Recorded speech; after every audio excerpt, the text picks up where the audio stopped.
1 Yohanes 3 mulai dari ayat 1. Lihatlah betapa besarnya kasih yang dikaruniakan Bapa kepada kita, sehingga kita disebut anak-anak Allah. Dan memang kita adalah anak-anak Allah. Karena itu dunia tidak mengenal kita, sebab dunia tidak mengenal Dia. Jadi Rasul Yohanes ini menulis kepada jemaat yang sudah ada pada saat itu. Jadi dia mengatakan begitu besar kasih. Kasih daripada Allah, kasih daripada Bapa, sehingga kita disebut anak-anak Allah. Menjadi anak-anak Allah, saudara, bukan hanya mendaftarkan diri menjadi seorang yang beragama Kristen, tetapi ada satu proses yang dilakukan. Yaitu apa? Yaitu menerima firman itu. Di dalam Yohanes 1 ayat 12 dikatakan, tetapi semua orang yang menerimanya, artinya menerima firman itu, diberinya kuasa supaya menjadi anak-anak Allah, yaitu mereka yang percaya dalam namanya. Jadi seseorang yang mengaku menjadi anak-anak Allah, seharusnya dia sudah melalui proses ini. Harus menerima firman itu. Bukan hanya mendaftar diri sebagai seorang percaya, pengikut Yesus, mendaftarkan diri di gereja, dan mengaku sudah menjadi anak Allah. Tidak seperti itu. Jadi ada prosesnya. Jadi menerima pengajaran, menerima firman, dan percaya kepada firman itu. Karena Yesus adalah firman. Jadi tidak cukup hanya mengatakan menerima Yesus sebagai Tuhan dan Juru Selamat dari mulut. Tetapi ada sesuatu yang dilakukan. Sebelum Yesus memulai pengajarannya, Yohanes Pembaptis telah mendahuluinya. Dialah yang memperkenalkan pertama kali siapa itu Yesus. Maka dia berseru-seru di padang gurun, bertobatlah, bertobatlah, dan berilah dirimu dibaptis. Jadi hal pertama yang dilakukan untuk boleh menjadi pengikut Yesus, menjadi orang Kristen sebenarnya adalah bertobat. Jadi kalau ada orang mengatakan, aku ini orang baik, nggak perlu aku bertobat. Sejak dari kandungan ibuku, aku sudah suci. Itu tidak benar. Itu tidak benar. Kemungkinannya adalah bahwa orang tersebut sebenarnya tidak mengetahui apa yang disebut hukum Allah, sehingga ia merasa tidak berdosa. Dia mengatakan, aku tidak membunuh, aku tidak berzina. Tapi standar yang diberikan oleh Tuhan Yesus lebih daripada standar yang pernah ada di dalam hukum Taurat dan kitab para nabi. Dengan melihat seseorang saja, contohnya seorang perempuan yang cantik dan berusaha untuk memilikinya, dan di dalam hatinya ada keinginan untuk berbuat sesuatu dengan orang yang dilihatnya itu, menurut Tuhan Yesus itu sudah berzina dalam hatinya, artinya sudah berdosa. Maka perlu pertobatan dahulu, mengaku dosa, Jadi jangan kita tidak mengaku dosa. Yang paling utama adalah mengaku dosa dan bertobat dari perbuatan-perbuatan yang sebelumnya kita lakukan. Dikatakan di sini kita sudah menjadi anak Allah, anak-anak Allah kalau kita sudah menerima semua apa yang difirmankan oleh Tuhan. Kita percaya dengan firman itu. Kita percaya dengan Yesus. Jadi apa yang telah disampaikan oleh Tuhan Yesus itu seharusnya setiap orang yang mengatakan dirinya adalah orang Kristen sudah percaya dan melakukan firman itu.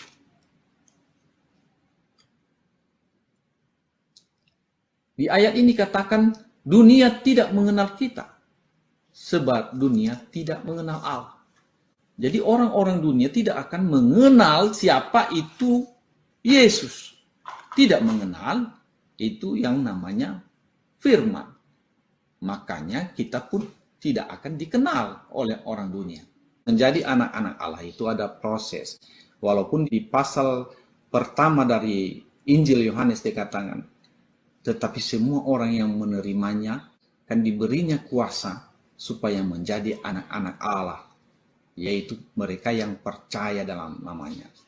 Artinya sebenarnya ini sebuah proses dari awal mengenal Yesus itu dan percaya, dan Yesus akan mengajar, menyampaikan firman-Nya, dan orang-orang yang telah mendengarkannya itu akan memilih untuk ikut Yesus atau tidak. Dan ketika mereka memiliki hati yang rindu mengenal Tuhan dengan sungguh-sungguh, akan dipilih oleh Allah sendiri. Dan itulah yang bakal menjadi murid-muridnya. Makanya Tuhan mengatakan, bukan kamu yang memilih aku, tetapi akulah yang memilih kamu. Jadi kalau kita bisa menjadi anak-anak Allah itu, sebenarnya bukan karena kekuatan kita sendiri, tetapi karena Allah memilih kita. Di dalam kitab Yohanes 3 ayat 5-8 di sini dikatakan ketika seorang yang bernama Nikodemus adalah seorang guru agama Yahudi, orang Farisi, bertanya kepada Yesus, apa rahasianya? Memang secara ini bahasa saya sendiri. Apa rahasianya? Kenapa ketika kamu mengajar itu luar biasa? Ada sesuatu yang berbeda. Jadi menurut Nikodemus ini, ketika Yesus mengajar dan dia telah memperhatikan sebelumnya bahwa ada sesuatu yang ilahi yang menyertai pengajaran itu. Kita bisa membaca apa yang disampaikan oleh Nikodemus ini. Ia datang pada waktu malam kepada Yesus dan berkata, Rabi, kami tahu bahwa engkau datang sebagai guru yang diutus Allah. Sebab tidak ada seorang pun yang dapat mengadakan tanda-tanda yang engkau adakan itu jika Allah tidak menyertainya. Itulah pernyataan daripada Nikodemus. Ada sesuatu yang berbeda, bukan seperti mereka. Mereka hanya sebagai seorang sarjana teologi Yahudi. Dan mereka sudah menjadi guru di dalam agama Yahudi. Dan mereka tidak pernah mengalami apa yang terjadi ketika mereka bandingkan dengan apa yang dilakukan oleh Yesus. Disertai dengan tanda-tanda. kemungkinan besar ketika Yesus sedang mengajar terjadi kesembuhan ilahi. Kemudian mungkin ada situasi yang membuat kita berada di tempat yang sangat indah. Ada pengaruh besar di tempat Yesus mengajar. Jadi orang-orang yang mencari Tuhan, yang sungguh-sungguh mencari Tuhan, pasti akan merasakan itu. Termasuk Nikodemus ini, dia merasakan sesuatu yang berbeda. Makanya dia datang kepada Yesus. Maka Yesus menjawab kepadanya, "Aku berkata kepadamu sesungguhnya, jika seorang tidak dilahirkan dari air dan roh, ia tidak dapat masuk ke dalam kerajaan Allah." Jadi seseorang yang tidak dilahirkan dari air dan roh, ia tidak dapat masuk ke dalam kerajaan Allah. Jadi pernyataan Yesus ini adalah syarat utama untuk bisa mengenal Allah lebih dekat, lebih dalam. Jadi pada saat itu ketika Yohanes Pembaptis datang, dia mengatakan, "Bertobatlah dan berilah dirimu dibaptis." Itu artinya dilahirkan dari air. Jadi bukan semua orang yang mengatakan, "Aku percaya kepada Yesus," tetapi dia tidak melalui satu proses. Bahkan proses itu mengatakan bahwa kita harus bertobat dulu. Sama seperti apa yang disampaikan oleh Yohanes Pembaptis kepada orang-orang Farisi yang ingin dibaptis. Karena baptisan itu sebenarnya hanya tanda dari pertobatan. Dia mengatakan, "Bertobatlah, hasilkanlah dulu buah pertobatan." Artinya, ketika kita mau atau ingin menjadi orang yang percaya, kita harus melakukan firman ini. Yaitu bertobat dulu. Mengaku dosa kepada Tuhan. Berjanji di hadapan Tuhan. Untuk tidak melakukan dosa lagi. Jadi ada prosesnya. Banyak orang yang mengatakan menjadi orang Kristen itu gampang. Hanya mengatakan percaya kepada Yesus melalui bibir saja, itu tidak bisa. Jadi kita harus melalui proses. Apa yang disampaikan oleh Yohanes Pembaptis itu, bertobatlah, luruskanlah jalan bagi Tuhan, dan baptislah dirimu. Artinya dilahirkan dari air. Jadi kalau banyak orang yang mempersoalkan baptisan itu sekarang, itu namanya memang tidak mau mengikuti Yesus dengan benar. Ada yang mempersoalkan bahwa baptisan itu tidak harus diselam. Ya, itu terserahlah. Tapi Yesus sendiri dibaptis masuk ke sungai Yordan. Dan ada yang mengatakan bahwa sungai Yordan itu hanya setinggi betis. Saya tidak tahu kalau memang itu betul. Mungkin sekarang begitulah. Tapi ketika seorang panglima Naaman sakit, ya, dan pergi dia kepada Nabi pada saat itu, di zaman itu, untuk berobat, apa kata Nabi Elisa pada saat itu? Pergilah ke sungai Yordan. Selamkanlah dirimu 7 kali. Sehingga kau sembuh. Dan pada saat itu memang Naaman itu sembuh. Jadi artinya sungai itu mungkin sekarang sudah kering. Tapi mungkin di zaman dulu itu sungai itu memang bisa. Dan aman itu 7 kali sehingga dia sembuh, dan memang benar-benar dia sembuh. Jadi artinya kalau ada alasan bahwa bagaimana itu diselam itu di Sungai Yordan yang sudah cetek airnya. Aduh, itu alasan-alasan yang sebenarnya sudah ada dalam hati kita, tidak ingin mengikut perintah Yesus tadi. Ketika ia mengenal Yesus dengan benar, dia mengatakan bahwa semua yang telah dilakukannya sebelumnya adalah sampah.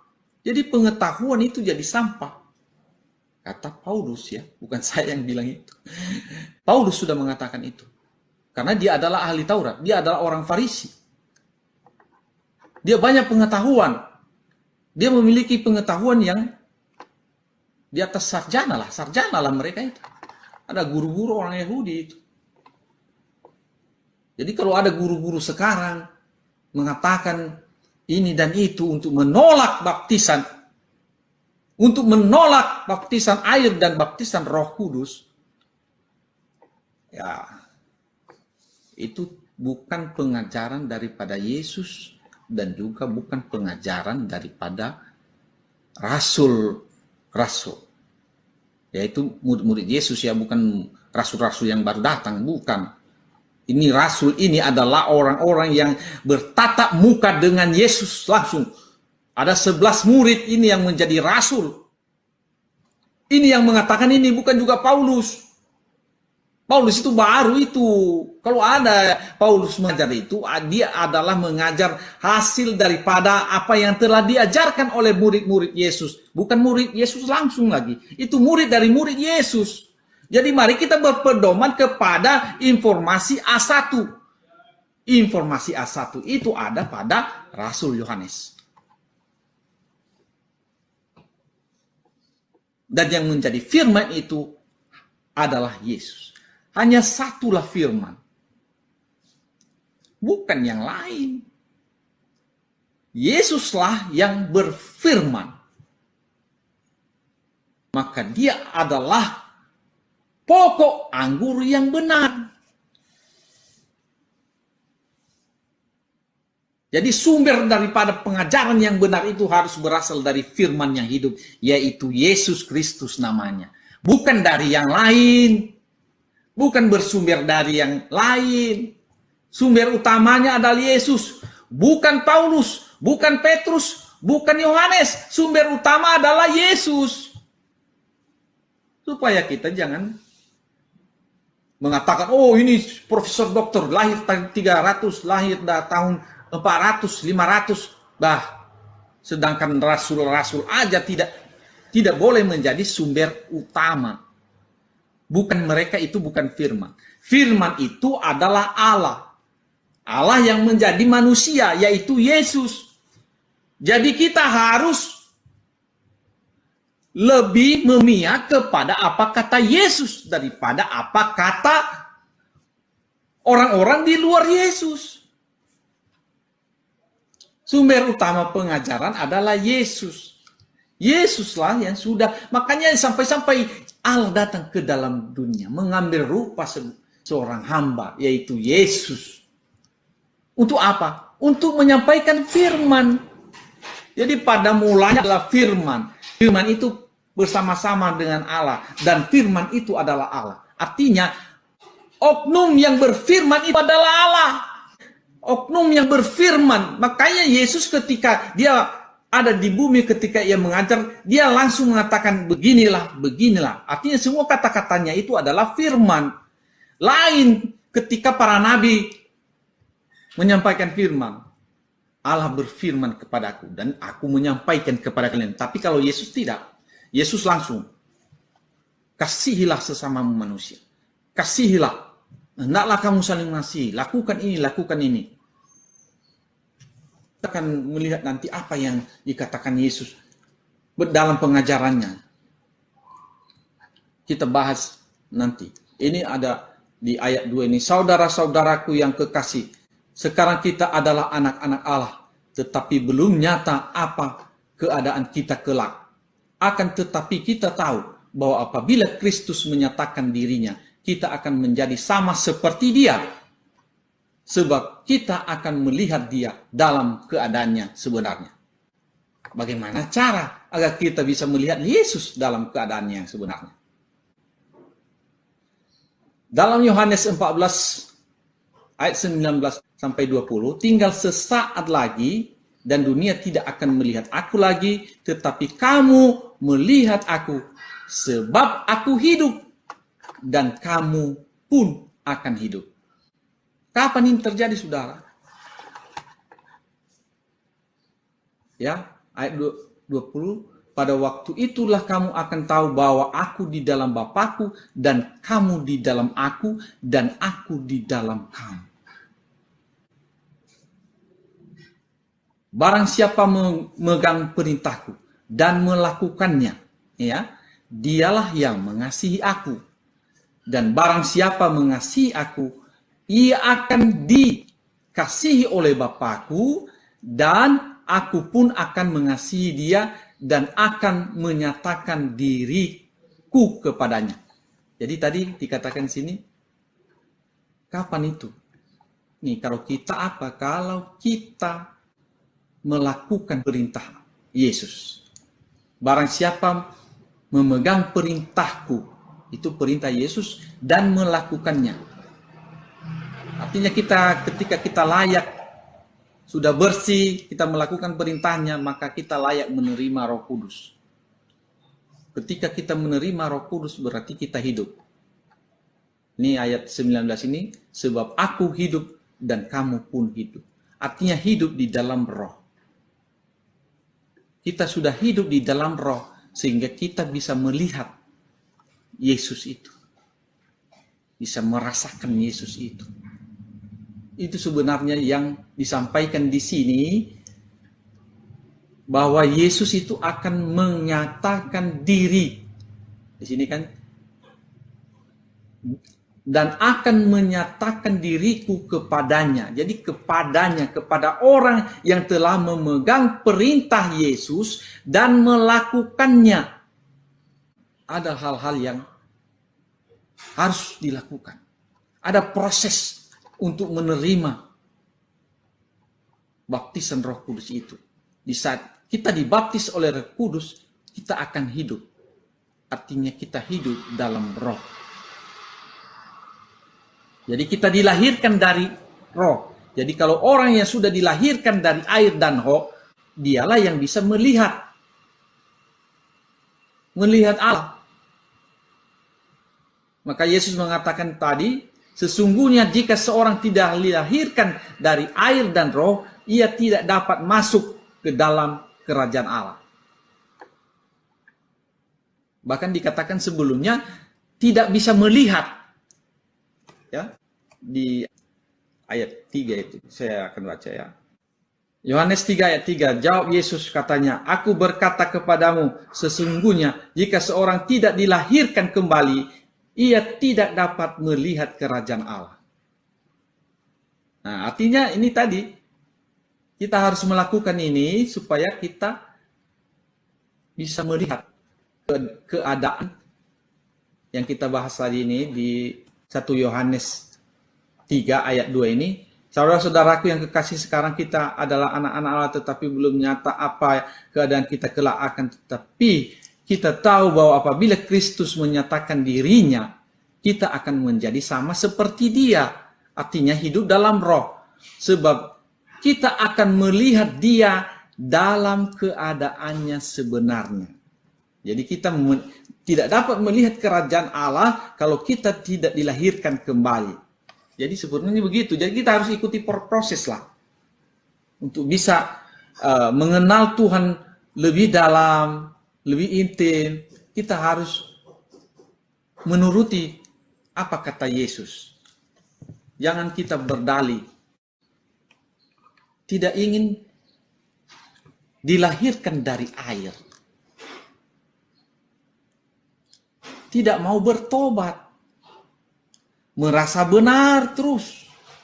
Ketika kita sudah menjadi profesor, doktor, teologi, mungkin kita berat mengikuti itu. Ini aku sudah hebat. Sama seperti orang-orang Farisi itu.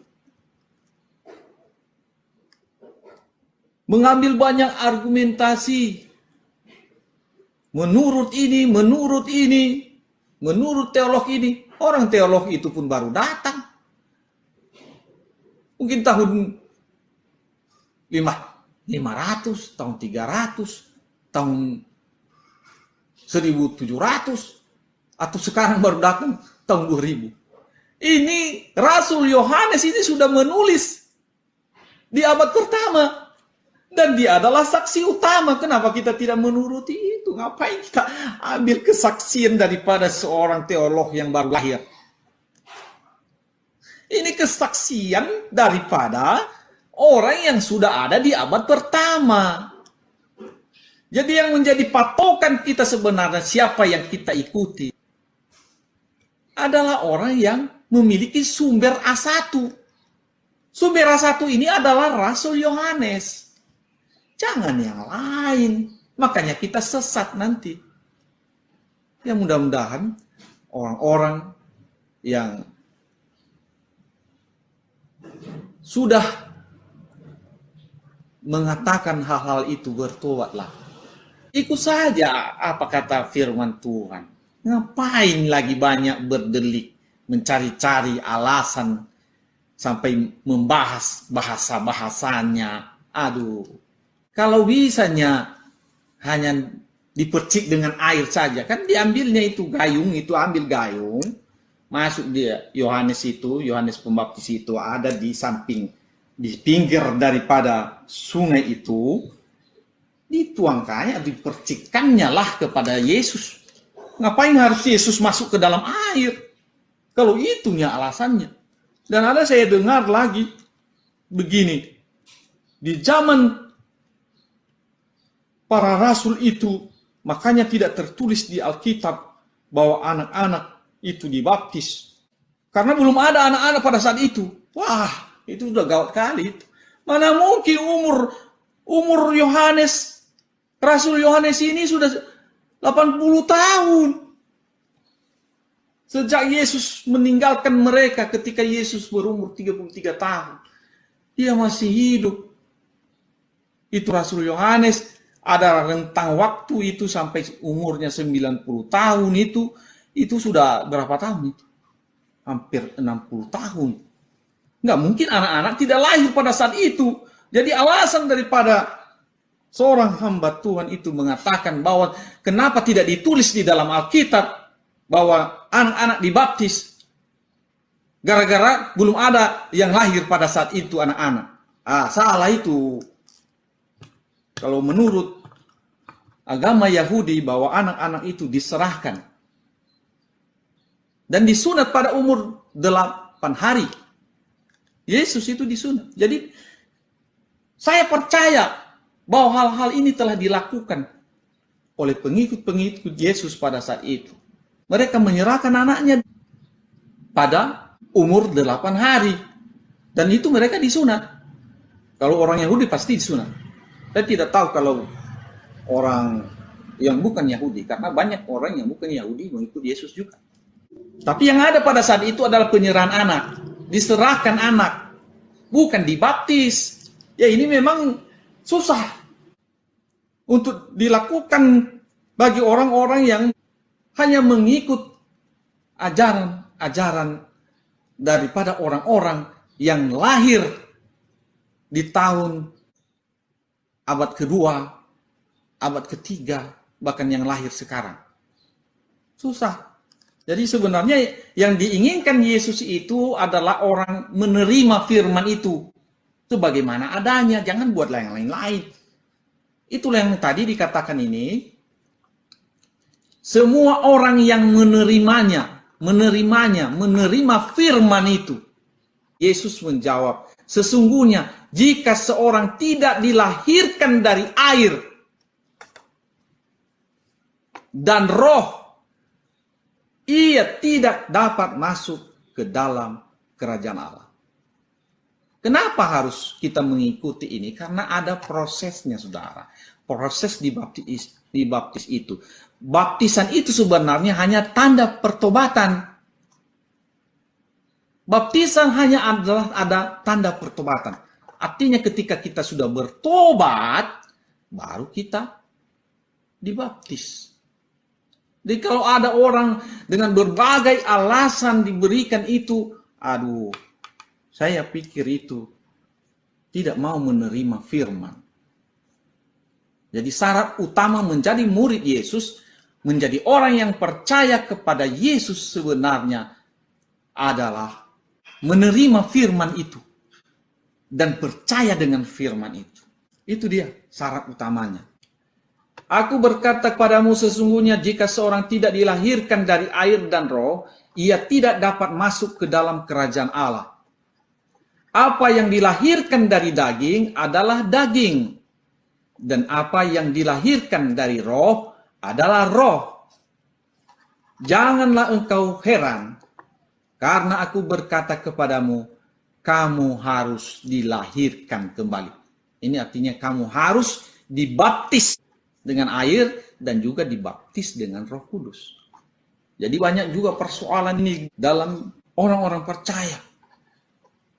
Gimana itu dibaptis dengan Roh? Banyak orang juga yang mempersoalkan ini. Saya pikir untuk apalah buat begitu? Kenapa mereka belajar firman Tuhan dan tidak mengerti firman Tuhan? Mungkin ada selubung di mata. Seperti apa kata firman Tuhan itu? Kalau masih ada selubung itu, maka tidak akan mengerti firman Tuhan sampai kapanpun. Dan itu telah terjadi kepada orang-orang Farisi. Mereka juga menentang ajaran Yesus. Walau mereka sudah melihat. Kita akan baca dari Kisah Para Rasul 1 ayat 4. Dikatakan di sini, pada suatu hari ketika ia makan bersama-sama dengan mereka, ia melarang mereka meninggalkan Yerusalem dan menyuruh mereka tinggal di situ menantikan janji Bapa. Yang demikian katanya, telah kamu dengar daripadaku. Apa yang didengar daripada Yesus, kita lihat Lukas 24 ayat 49. Dan aku akan mengirim kepadamu apa yang dijanjikan Bapakku, tetapi kamu harus tinggal di dalam kota ini sampai kamu diperlengkapi dengan kekuasaan dari tempat tinggi. Apa itu? Ayat 5 tadi dari Kisah Para Rasul itu, sebab Yohanes membaptis dengan air, ini dia ya, tetapi tidak lama lagi kamu akan dibaptis dengan Roh Kudus. Jadi ini baptisan. Bukan hanya menerima Roh Kudus saja. Bukan seperti yang hinggap pada para nabi. Hanya hinggap sebentar itu. Ya, di Perjanjian Lama itu Roh Allah itu hinggap. Ketika orang-orang Israel keluar dari Mesir, ada 70 tua-tua yang dihinggapi oleh Roh Allah. Hanya hinggap. Demikian juga kepada Musa, itu hinggap. Tapi kepada Musa itu lama, bertahan lama. Namun yang akan diberikan kepada kita ini sebagai anak-anak Allah, ini kita dibaptis dengan Roh Kudus ini, bertahan sampai selama-lamanya. Itu adalah janji Tuhan. Itu sebenarnya, maka sebenarnya sangat rugilah kita kalau kita jadi orang percaya, tidak melakukan firman ini. Kita tidak mau dibaptis dengan air, dan kemudian kita tidak menunggu sampai kita layak untuk menerima baptisan Roh Kudus. Dan baptisan Roh Kudus ini terjadi setelah ini, saudara. Setelah murid-murid Yesus mendengarkan apa yang telah disampaikan oleh Tuhan itu, mereka bersama-sama berdoa. Apa yang mereka lakukan ketika Yesus sudah terangkat ke sorga? Kita baca sajalah, biar jangan ini. Ayat 6, maka bertanyalah mereka yang berkumpul di situ, Tuhan, maukah engkau pada masa ini memulihkan kerajaan bagi Israel? Jawabnya, Engkau tidak perlu mengetahui masa dan waktu yang ditetapkan Bapa sendiri menurut kuasanya. Tetapi kamu akan menerima kuasa kalau Roh Kudus turun ke atas kamu. Dan kamu akan menjadi saksiku di Yerusalem dan di seluruh Yudea dan sampai Samaria dan sampai ke ujung bumi. Artinya kita akan memiliki kuasa untuk menjadi saksi Tuhan ketika kita sudah dibaptis oleh Roh Kudus. Jadi kita ingat ya, ini tadi turun atas kita itu, Roh Kudus turun atas kita itu, ya.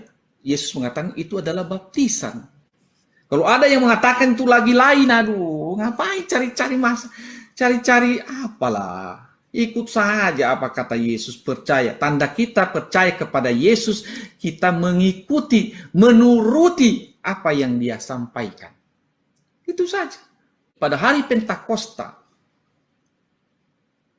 turunlah Roh Kudus. Mereka dibaptis oleh Roh Kudus. Ya, kita baca ayat pasal 2 ini, kisah para rasul ini. Ketika tiba hari Pentakosta, semua orang percaya berkumpul di satu tempat.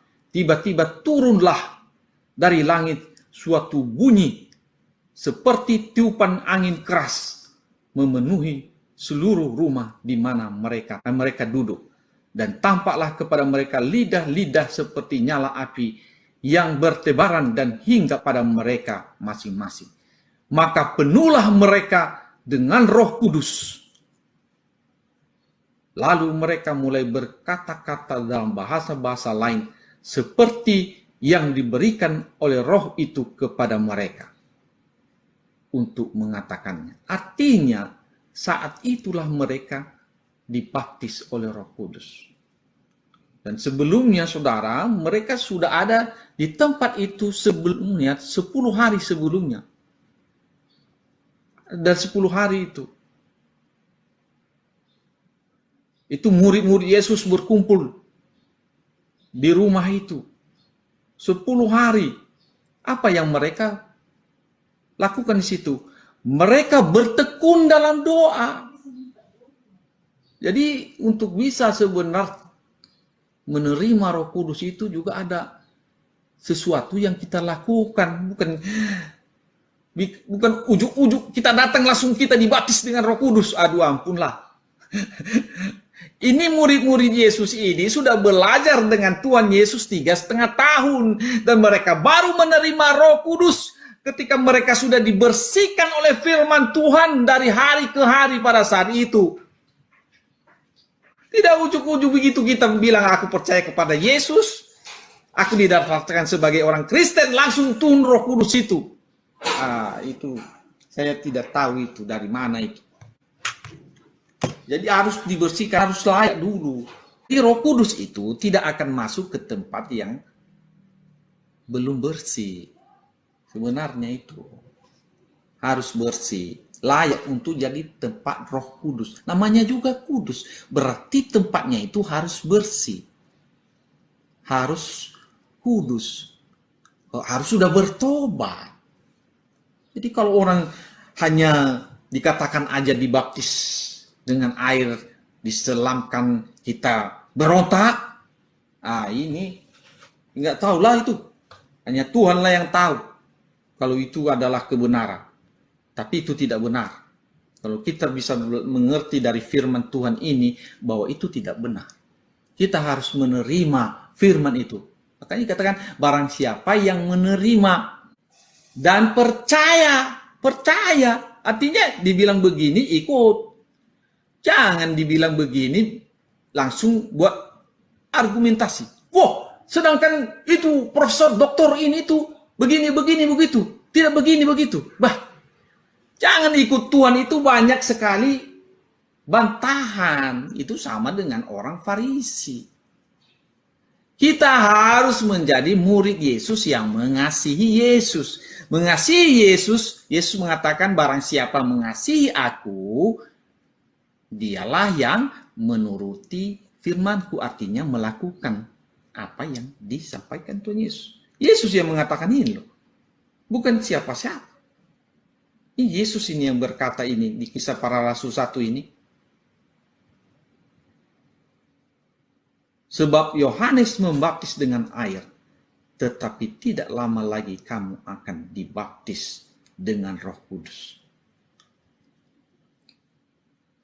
Ini Tuhan Yesus yang bilang ini. Dan kita menurutlah. Supaya apa yang dijanjikan oleh Allah itu, oleh Tuhan Yesus itu, benar-benar menjadi milik kita. Jadi memang kalau ini kita bicarakan kepada orang dunia, mereka tidak akan mengerti ini. Makanya ini Rasul Yohanes sudah mengatakan karena itu dunia tidak mengenal kita. Sebab dunia tidak mengenal dia, artinya tidak mengenal Yesus, tidak mengenal Allah. Jadi percuma untuk bersitegang leher dengan orang-orang yang sebenarnya tidak mengenal Allah. Walaupun mereka membaca Alkitab, banyak yang membaca Alkitab tapi tidak melakukan. Ya untuk apa itu? Bahkan Rasul Paulus mengatakan bahwa apa yang telah diterimanya dahulu sebelum ia menerima Yesus itu, dia mengatakan bahwa itu semua sampah. Ketika ia mengenal Yesus dengan benar, dia mengatakan bahwa semua yang telah dilakukannya sebelumnya adalah sampah. Jadi pengetahuan itu jadi sampah. Kata Paulus ya, bukan saya yang bilang itu. Paulus sudah mengatakan itu. Karena dia adalah ahli Taurat, dia adalah orang Farisi. Dia banyak pengetahuan. Dia memiliki pengetahuan yang di atas sarjana lah mereka itu. Ada guru-guru orang Yahudi itu. Jadi kalau ada guru-guru sekarang mengatakan ini dan itu untuk menolak baptisan, untuk menolak baptisan air dan baptisan Roh Kudus, ya itu bukan pengajaran daripada Yesus dan juga bukan pengajaran daripada rasul, yaitu murid-murid Yesus ya, bukan rasul-rasul yang baru datang, bukan. Ini rasul ini adalah orang-orang yang bertatap muka dengan Yesus langsung. Ada 11 murid ini yang menjadi rasul. Ini yang mengatakan ini, bukan juga Paulus. Paulus itu baru itu. Kalau ada Paulus mengajar itu, dia adalah mengajar hasil daripada apa yang telah diajarkan oleh murid-murid Yesus. Bukan murid Yesus langsung lagi. Itu murid dari murid Yesus. Jadi mari kita berpedoman kepada informasi A1. Informasi A1 itu ada pada Rasul Yohanes.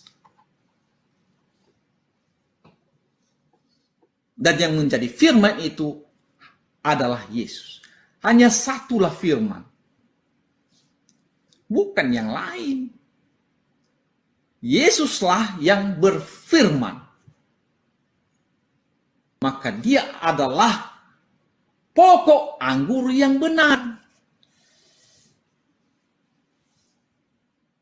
Jadi sumber daripada pengajaran yang benar itu harus berasal dari firman yang hidup. Yaitu Yesus Kristus namanya. Bukan dari yang lain. Bukan bersumber dari yang lain. Sumber utamanya adalah Yesus. Bukan Paulus. Bukan Petrus. Bukan Yohanes. Sumber utama adalah Yesus. Supaya kita jangan mengatakan, oh ini profesor doktor lahir tahun 300, lahir tahun 400, 500. Sedangkan rasul-rasul aja tidak boleh menjadi sumber utama. Bukan mereka, itu bukan firman. Firman itu adalah Allah. Allah yang menjadi manusia, yaitu Yesus. Jadi kita harus lebih memihak kepada apa kata Yesus daripada apa kata orang-orang di luar Yesus. Sumber utama pengajaran adalah Yesus. Yesuslah yang sudah, makanya sampai-sampai Allah datang ke dalam dunia, mengambil rupa seorang hamba, yaitu Yesus. Untuk apa? Untuk menyampaikan firman. Jadi pada mulanya adalah firman. Firman itu bersama-sama dengan Allah. Dan firman itu adalah Allah. Artinya, oknum yang berfirman itu adalah Allah. Oknum yang berfirman. Makanya Yesus ketika dia ada di bumi ketika ia mengajar, dia langsung mengatakan beginilah, beginilah. Artinya semua kata-katanya itu adalah firman. Lain ketika para nabi menyampaikan firman. Allah berfirman kepadaku dan aku menyampaikan kepada kalian. Tapi kalau Yesus tidak. Yesus langsung, kasihilah sesamamu manusia. Kasihilah. Hendaklah kamu saling mengasihi. Lakukan ini, lakukan ini. Kita akan melihat nanti apa yang dikatakan Yesus dalam pengajarannya. Kita bahas nanti. Ini ada di ayat 2 ini. Saudara-saudaraku yang kekasih, sekarang kita adalah anak-anak Allah, tetapi belum nyata apa keadaan kita kelak. Akan tetapi kita tahu bahwa apabila Kristus menyatakan dirinya, kita akan menjadi sama seperti Dia. Sebab kita akan melihat Dia dalam keadaannya sebenarnya. Bagaimana cara agar kita bisa melihat Yesus dalam keadaannya sebenarnya? Dalam Yohanes 14 ayat 19 sampai 20, tinggal sesaat lagi dan dunia tidak akan melihat aku lagi, tetapi kamu melihat aku, sebab aku hidup dan kamu pun akan hidup. Kapan ini terjadi, saudara? Ya, ayat 20, pada waktu itulah kamu akan tahu bahwa aku di dalam Bapa-Ku dan kamu di dalam aku dan aku di dalam kamu. Barang siapa memegang perintahku dan melakukannya, ya, dialah yang mengasihi aku. Dan barang siapa mengasihi aku, ia akan dikasihi oleh Bapa-Ku, dan aku pun akan mengasihi dia dan akan menyatakan diriku kepadanya. Jadi tadi dikatakan sini, kapan itu? Nih, kalau kita apa? Kalau kita melakukan perintah Yesus. Barang siapa memegang perintahku, itu perintah Yesus, dan melakukannya. Artinya ketika kita layak, sudah bersih, kita melakukan perintahnya, maka kita layak menerima Roh Kudus. Ketika kita menerima Roh Kudus, berarti kita hidup. Ini ayat 19 ini, sebab aku hidup dan kamu pun hidup. Artinya hidup di dalam Roh. Kita sudah hidup di dalam Roh, sehingga kita bisa melihat Yesus itu. Bisa merasakan Yesus itu. Itu sebenarnya yang disampaikan di sini, bahwa Yesus itu akan menyatakan diri. Di sini kan, dan akan menyatakan diriku kepadanya. Jadi kepadanya, kepada orang yang telah memegang perintah Yesus dan melakukannya. Ada hal-hal yang harus dilakukan. Ada proses untuk menerima baptisan Roh Kudus itu. Di saat kita dibaptis oleh Roh Kudus, kita akan hidup. Artinya kita hidup dalam Roh. Jadi kita dilahirkan dari Roh. Jadi kalau orang yang sudah dilahirkan dari air dan Roh, dialah yang bisa melihat Allah. Maka Yesus mengatakan tadi, sesungguhnya jika seorang tidak dilahirkan dari air dan Roh, ia tidak dapat masuk ke dalam kerajaan Allah. Bahkan dikatakan sebelumnya tidak bisa melihat. Ya, di ayat 3 itu saya akan baca ya. Yohanes 3 ayat 3, jawab Yesus katanya, aku berkata kepadamu, sesungguhnya jika seorang tidak dilahirkan kembali, ia tidak dapat melihat kerajaan Allah. Nah, artinya ini tadi, kita harus melakukan ini supaya kita bisa melihat keadaan yang kita bahas tadi ini di 1 Yohanes 3 ayat 2 ini. Saudara-saudaraku yang kekasih, sekarang kita adalah anak-anak Allah, tetapi belum nyata apa keadaan kita kelak akan. Tetapi kita tahu bahwa apabila Kristus menyatakan dirinya, kita akan menjadi sama seperti Dia. Artinya hidup dalam Roh. Sebab kita akan melihat Dia dalam keadaannya sebenarnya. Jadi kita tidak dapat melihat kerajaan Allah kalau kita tidak dilahirkan kembali. Jadi sebenarnya begitu. Jadi kita harus ikuti proses lah untuk bisa mengenal Tuhan lebih dalam, lebih intim. Kita harus menuruti apa kata Yesus. Jangan kita berdalih. Jadi ketika kita menjadi orang-orang yang menuruti firman itu dengan tidak berbantah-bantah, tidak melakukan banyak penolakan, maka nantinya kita akan menjadi anak-anak Allah yang sesungguhnya, yaitu dilahirkan dari roh.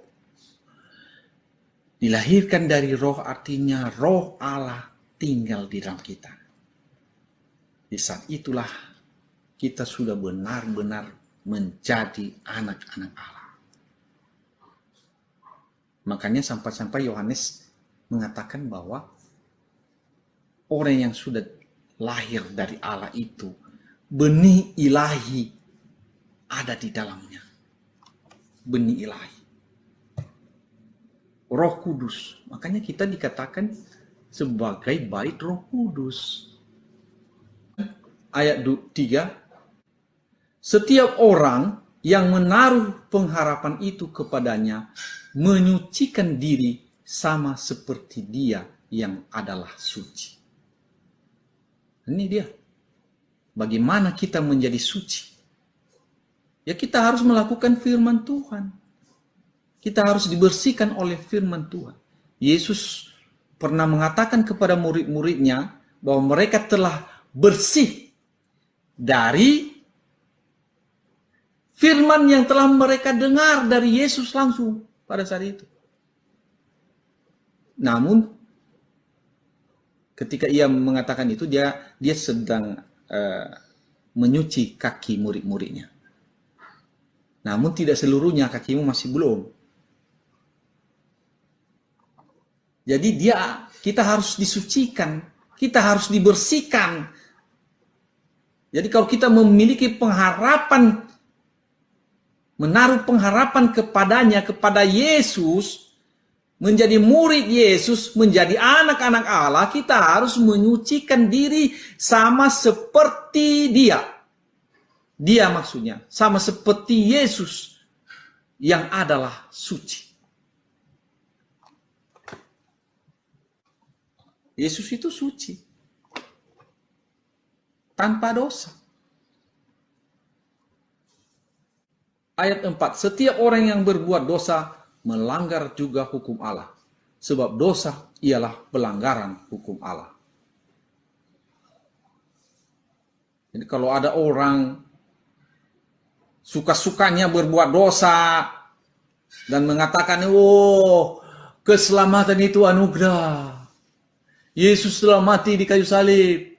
Hari ini saya berdosa, besok saya bertobat, memohon pengampunan. Itu enggak benar. Dan dia menyatakan bahwa dia sudah menjadi anak Allah. Dari mana jalannya? Dia tidak melakukan firman. Dia tidak menyucikan diri. Dia tidak benar-benar melakukan firman Tuhan itu. Kalau orang yang sudah melakukan firman Tuhan itu dengan benar, maka kemungkinan besar dia tidak akan melakukan dosa. Itu kemungkinan besarnya. Tapi kalau mungkin firman yang lain yang dilakukannya ialah kalau firman yang keluar dari mulut Yesus yang dilakukannya, maka dia benar-benar tidak akan berdosa. Ayat 5, dan kamu tahu bahwa ia telah menyatakan dirinya supaya ia menghapus segala dosa, dan di dalam dia tidak ada dosa. Jadi di dalam Yesus, di dalam orang yang mengikut Yesus itu tidak ada dosa. Karena itu setiap orang yang tetap berada di dalam dia tidak berbuat dosa lagi. Ini dia. Jadi kalau kita tetap berada di dalam Tuhan itu, berada di dalam Yesus itu sebagai anak-anak Allah, kita tidak berbuat dosa lagi, tidak berbuat dosa lagi. Setiap orang yang tetap berbuat dosa, tidak melihat dan tidak mengenal Dia. Nah, ini tadi. Kalau tidak melakukan firman Tuhan seperti apa adanya, dengan berbantah-bantah, dengan banyak argumentasi, mengambil sumber orang-orang yang baru lahir sekarang ini, dan tidak percaya kepada firman dengan sungguh-sungguh, kepada para rasul yang sudah ada sebelumnya di abad pertama, tapi percaya kepada orang-orang yang baru lahir sesudahnya, ini tidak akan bisa. Tidak akan melihat dan tidak akan mengenal Dia, tidak akan mengenal siapa Yesus. Kalau sumbernya bukan daripada apa kata Yesus.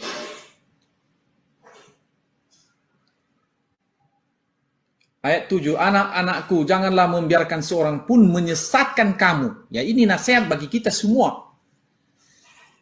Barang siapa yang berbuat kebenaran adalah benar.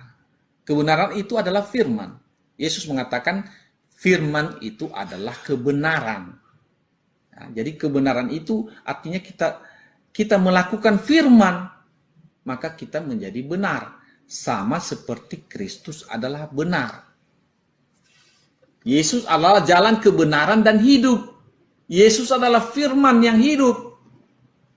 Maka dia adalah kebenaran. Dan barang siapa yang tetap berbuat dosa berasal dari iblis.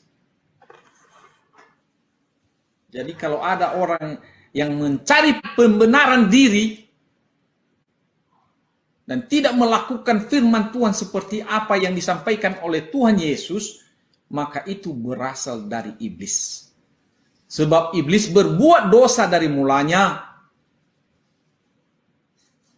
Untuk inilah anak Allah menyatakan dirinya, yaitu supaya ia membinasakan perbuatan iblis itu. Jadi perbuatan iblis itu menipunya, membohongi manusia. Makanya Yesus datang. Bagaimana sebenarnya gaya hidup seorang yang sudah percaya kepada Yesus? Apa yang disampaikan oleh Tuhan Yesus? Yesus pernah mengatakan kamu harus melebihi orang Farisi. Tidak sama. Jadi kita orang yang sudah percaya kepada Yesus ini harus memiliki gaya hidup rohani yang lebih rohani daripada orang Farisi. Kalau orang Farisi aja taat kepada hukum Taurat, kalau kita tidak lebih daripada itu, tidak layak. Mari kita baca Matius 5 ayat 19. Kita akan baca mulai. Karena itu siapa yang meniadakan salah satu perintah hukum Taurat sekalipun yang paling kecil dan mengerjakannya demikian kepada orang lain, ia akan menduduki tempat yang paling rendah di dalam kerajaan sorga. Tetapi siapa yang melakukan dan mengajarkan segala perintah-perintah hukum Taurat, ia akan menduduki tempat yang tinggi di dalam kerajaan sorga. Ayat 20. Maka aku berkata kepadamu, jika hidup keagamaanmu tidak lebih benar daripada hidup keagamaan ahli-ahli Taurat dan orang-orang Farisi, sesungguhnya kamu tidak akan masuk ke dalam kerajaan sorga. Ini adalah pernyataan Yesus sendiri, saudara. Jadi kita harus memiliki hidup keagamaan yang lebih daripada orang Farisi dan ahli Taurat.